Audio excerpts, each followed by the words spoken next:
Barakata Yahweh, Barakata Yahawashi, Bahasham, Barakahakudash, Barakatum. First and foremost, I want to give all praises, glory, and infinite honors to Yahweh, Bahasham, Yahawashi. Double honors to the apostles and elders, a great millstone who rule and teach well. And peace and salutations to you sincere Akim out there, pushing this word in truth and sincerity to the four corners of the globe. May you brothers endure until the end. This is the brother Ra'aya with another video, and I'm going to start it off in Revelation chapter 17, verse 16. And the 10 horns which thou sawest upon the beast, and the 10 horns is referring to the EU, or European Union, beginning with the first 10 common markets of the EU, back when it was known as the European Economic Community. And the beast is NATO. These shall hate the whore, the United States of America, which is biblically known as Babylon the Great, the virgin daughter of Babylon, mystery Babylon, the mother of harlots at the beginning of this chapter, and shall make her desolate and naked, and shall eat her flesh and burn her with fire, nuclear fire, because during this upcoming World War III, which is also a part of biblical prophecy, and it will go nuclear, Revelation chapter 9, verse 12, one woe or destruction is past, referring to World War I, and behold, there come 2 woes more hereafter, World War II, which is past, and World War III, which is quickly coming. At some point during it, America's European allies, such as Britain, France, Germany, and her other NATO allies, are going to turn against her and ally themselves with Russia and her allies, like China, Iran, and North Korea, and they're all together going to shoot 200 million nuclear missiles onto the United States of America, turning it into the biblical lake of fire from sea to shining sea, and then a desolate, uninhabitable wasteland afterwards. And if you've been paying attention to the news over the past couple of years, you can see many reasons for why the 10 horns upon the beast would hate the whore. During Donald Trump's presidency, he talked a lot of shit to the EU and NATO, and was upset with his European allies for not paying their costs of NATO and made some threats to him.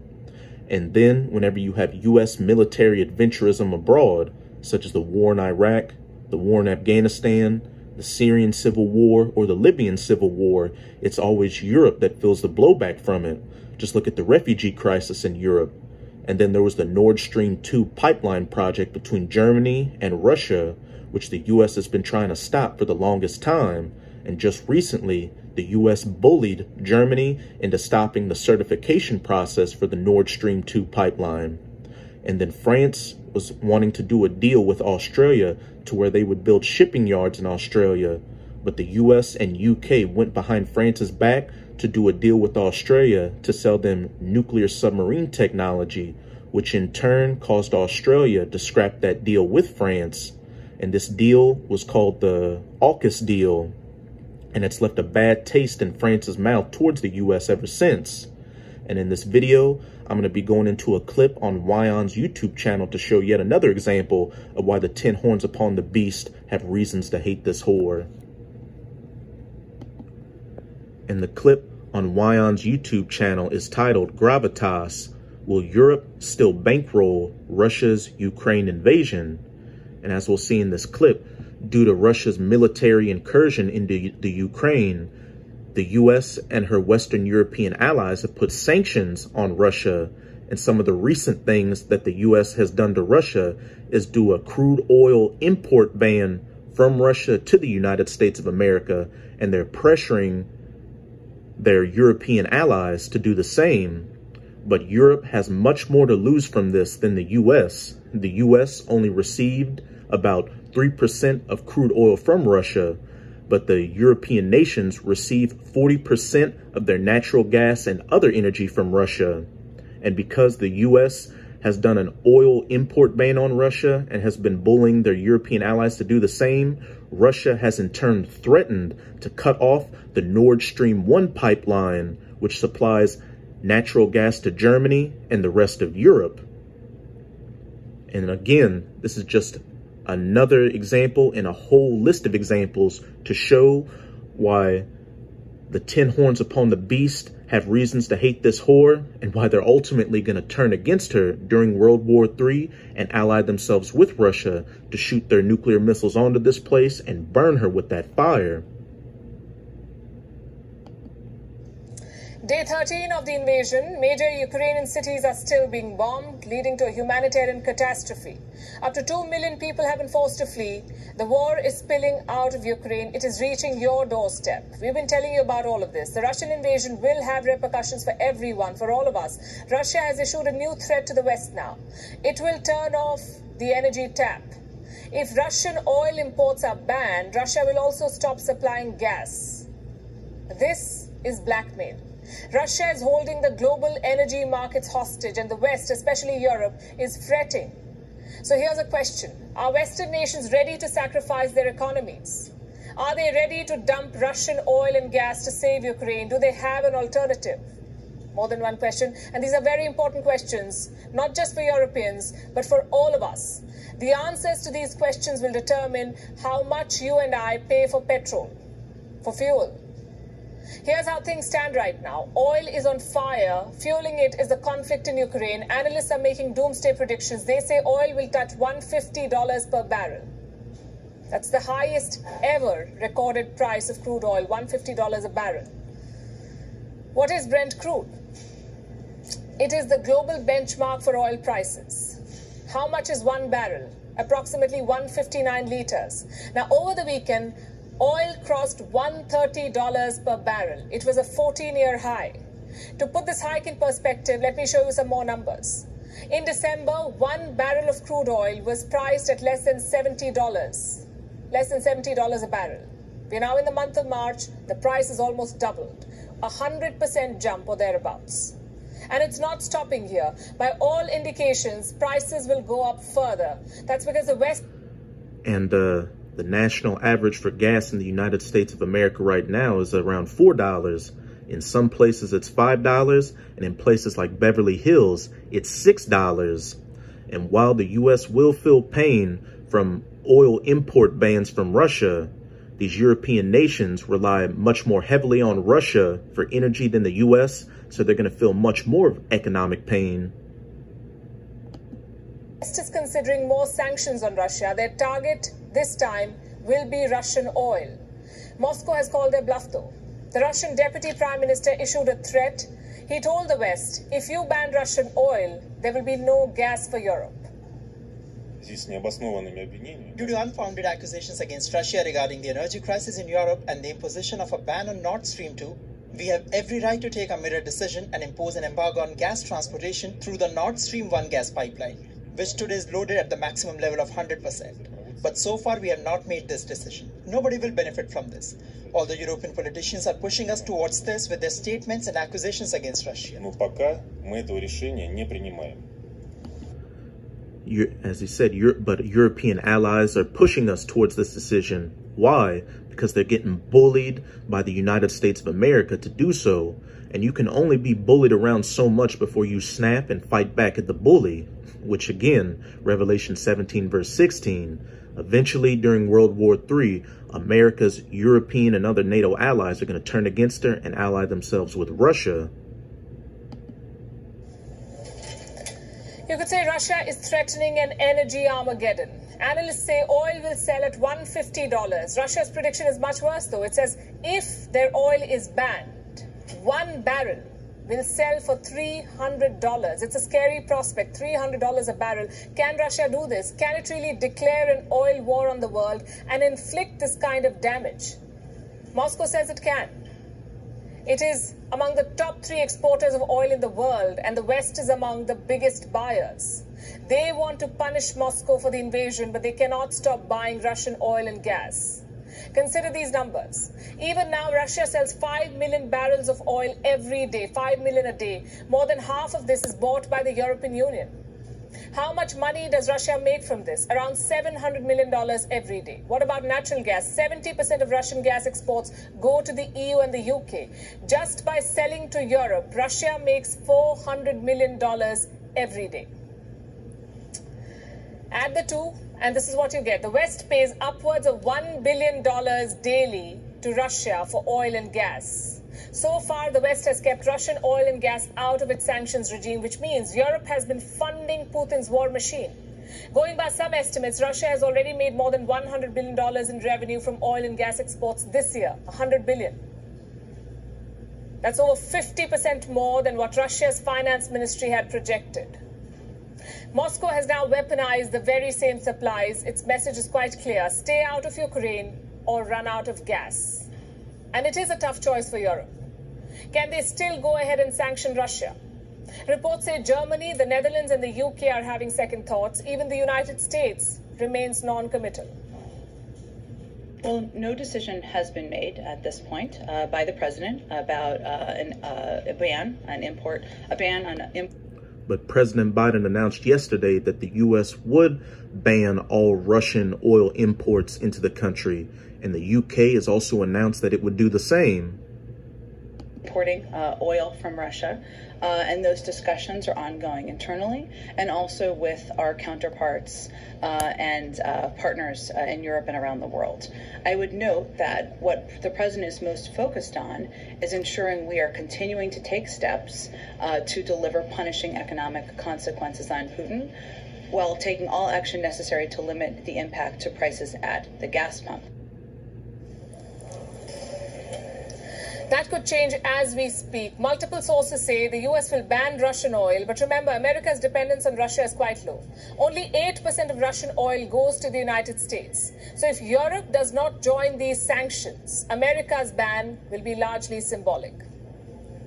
So as things stand, the West keeps talking about punishing economic consequences. That's a phrase they've often used. But they haven't been able to ban Russian oil and gas. They're protecting their economies and they're bankrolling Russia's war. Ukraine continues to bleed and the rest of the world has begun to suffer because Western sanctions have created a panic in the market. There is no interruption, no disruption of Russian supplies yet. But the fear of curbs has pushed up oil prices the world over. India too is feeling the heat. It is being forced to pay more. That's it with this video. You get the point. But we can see that biblical prophecy is taking place right before our very eyes. These are very beautiful times we're living in. The last seconds of the last days of the rulership of the heathen nations, chiefly of the Edomites, the so-called white people, before the ushering in of the kingdom of heaven under the true children of Israel, who are known as the so-called Negroes, Latinos, and Native Americans today. Let's get back into these prophecies. This is Daniel chapter 2. I'm going to start at verse 36. And this is dealing with the dream that King Nebuchadnezzar of the ancient Neo-Babylonian Empire had of that statue made of gold, silver, brass, iron, and that iron with miry clay. And those represented the heathen kingdoms that would rule before the ushering in of the kingdom of heaven. This is the dream that we will tell the interpretation thereof before the king. And the prophet Daniel interpreted this dream for King Nebuchadnezzar. Thou, O king, art a king of kings, for the power of heaven hath given thee a kingdom, power, and strength, and glory.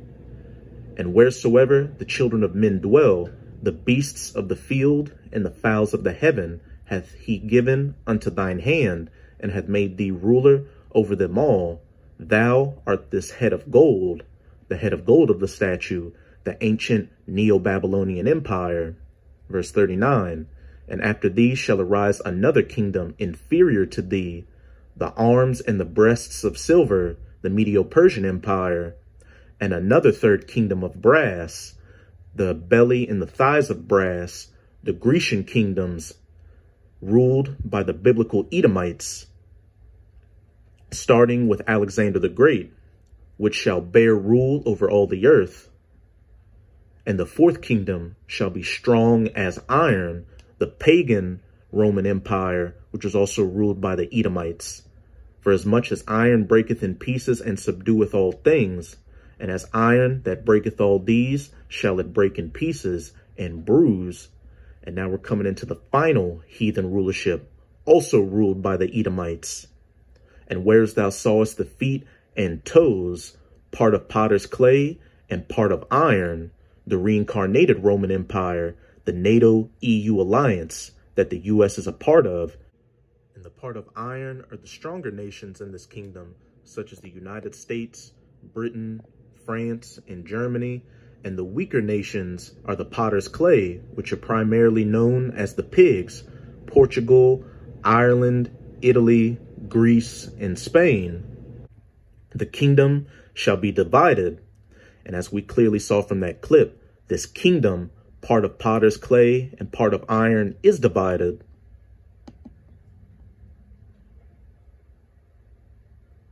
Back to about right here. And this division is happening a lot in the iron part of this kingdom. The stronger nations. Reports say Germany, the Netherlands, and the UK are having second thoughts. Even the United States remains non-committal. Germany and the Netherlands are having second thoughts about oil import bans. But on the other side, you've got the US and the UK who have already enacted Russian oil import bans.